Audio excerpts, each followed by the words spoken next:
Boss, నువ్వు ఆయన కూతుర్నే ప్రేమిస్తున్నావని మన ప్రొఫెసర్కి తెలిసిపోయింది. ఇప్పుడు నీ దగ్గరికి వస్తున్నాడు. మామ 15 నిమిషాలు నాకు క్లాస్ రూమ్ కావాలి. ఇంత సడన్ గా క్లాస్ రూమ్ అంటే ప్రతి ప్రొఫెసర్కి ఒక సొల్లు చెప్పొచ్చు, చెప్పేయండి. మరి స్టూడెంట్స్? పవన్ కళ్యాణ్ సినిమాకి పంపించండి, బైక్ లేని వాళ్ళు షేర్ అవుట్ ఎక్కించండి, సిఆర్కి మెసేజ్ పెట్టండి, ప్రొఫెసర్ని రిక్వెస్ట్ చేయండి. ఒప్పుకోకపోతే ప్రతిమలండి, కుదరకపోతే మాస్ పంక్ చేయండి. నాకు ఈ మీటింగ్ చాలా ఇంపార్టెంట్ మామ, చాలా ఇంపార్టెంట్. నీకు 5 minutes టైం ఇస్తున్నాను. 5 minutes.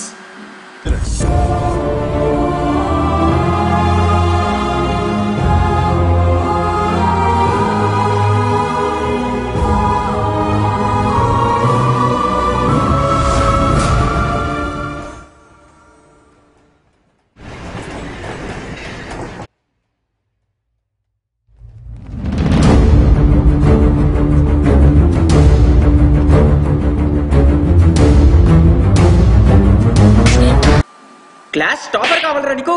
హే, నువ్వు యూతలు రావే రా. క్లాస్ లో ఫస్ట్ బెంచ్ కి లాస్ట్ బెంచ్ కి ఉన్న దూరం ఎవ్వరూ తగ్గించలేరు. జస్ట్ పాస్ గాడితో లవ్ లో పడ్డాని సిగ్గులేదటే నీకు? అది నా కూతుర్రా. ఇప్పుడు నా గర్ల్ ఫ్రెండ్ సార్. నాకే ఎదురు సమాధానాలు చెప్తావురా నువ్వు? ఫెయిల్ చేస్తారా నిన్ను? ఫెయిల్ చేస్తా.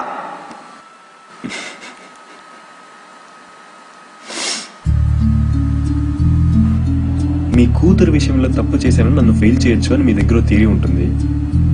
కానీ మా లైఫ్ కోసం మాత్రం మేము కాపీ చేసి థియరీస్ రాయకూడదు, అంతేగా? మీరేమో అటెండెన్స్ లేదని బ్యాక్లాగ్స్ వేయచ్చు, కానీ మేము మాత్రం అటెండెన్స్ వేరే వాళ్ళతో చెప్పించకూడదు.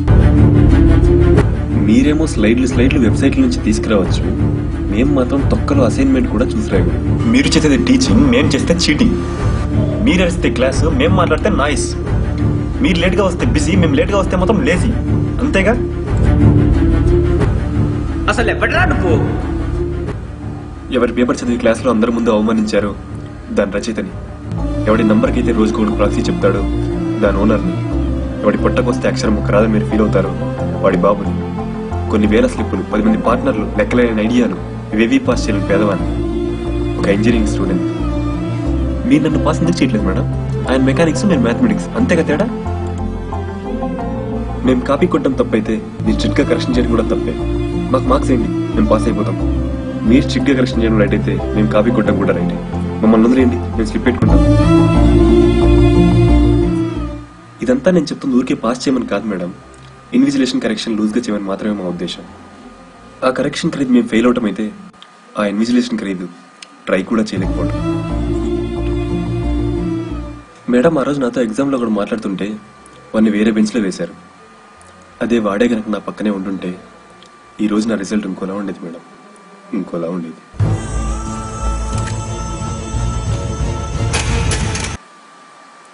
ఇంటిగ్రేట్ చేయలేదని మీరు నన్ను ఫెయిల్ చేశారు. కోఆపరేట్ చేయడం నేనేం చేయాలి మేడం?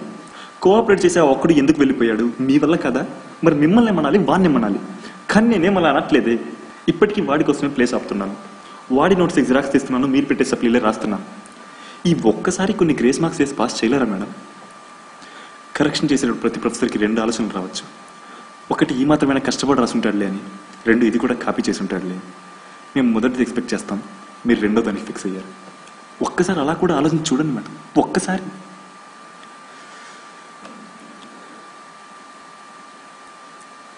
మీరు నా పక్కన లేపినప్పుడు ఆన్సర్ ఏంటో తెలియదు, ఎవరిని అడగాలో అర్థం కాదు, చాలా కోపంగా ఉండేది మేడం. అర్థం కాని క్వశ్చన్కి అర్థం లేని ఆన్సర్లు రాసేవాడిని మేడం, అర్థం లేని ఆన్సర్లు రాసేవాడిని.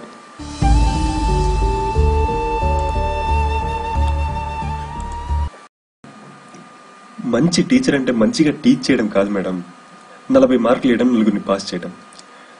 అందుకే క్లాస్లో మీరు ఎంత చించేసినా మా స్లిప్పుల వాల్యూ అలాగే ఉండిపోయింది మేడం. ఇప్పటికీ సెకండ్ ఇయర్లో సబ్జెక్టు, ఈ సెమ్లో వైవా, ఇంటర్నల్స్ 10 మార్కులు మీ చేతుల్లోనే ఉన్నాయి మేడం. మీరంటే మాకు భయం మేడం. మీరొక్కసారి ఊహనండి, కష్టపడకుండా కాపీ చేస్తాం. ఎప్పుడో 3rd సెమ్లో ఉన్న సబ్జెక్ట్కి 2 సంవత్సరాలుగా ఎగ్జామ్ రాస్తూనే ఉన్నాం మేడం, ఎగ్జామ్ రాస్తూనే ఉన్నాం. ఇంకా మా వల్ల కాదు మేడం, మా వల్ల కాదు. కుదిరితే కరుణించండి, లేకపోతే కూడా కరుణించండి. కానీ ఇది ఒక్క సబ్జెక్ట్ పాస్ చేయండి మేడం, దయచేసి పాస్ చేయండి, దయచేసి పాస్ చేయండి.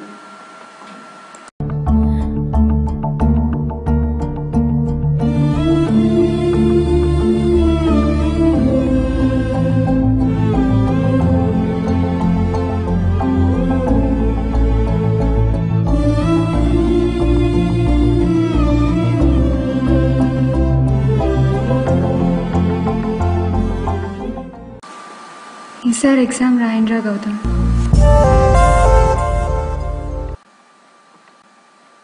ఒక్కసారి మీలాంటి వాళ్ళని పాస్ చేయాలని ఉంది.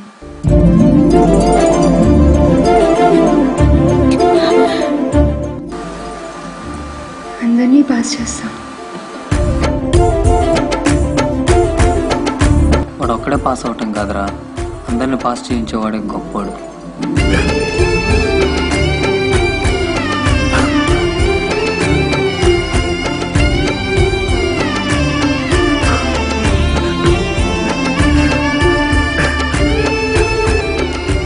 గౌతమ్, మెకానిక్స్ ప్రొఫెసర్కి కూడా చెప్పాలా?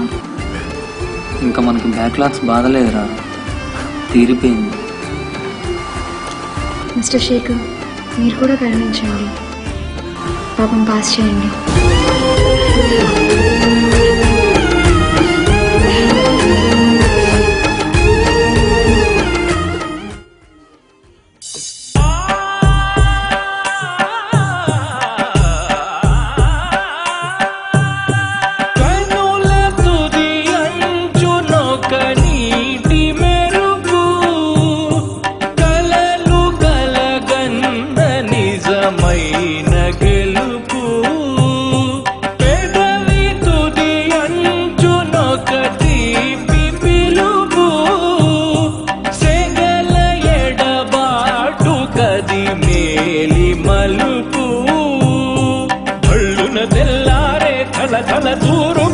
వెలుగులు కురిసింది ఆనందం, ఋతువులు గడి దాటే చెరగని చైత్రముల నవ్వులు పూసింది ఆనందం.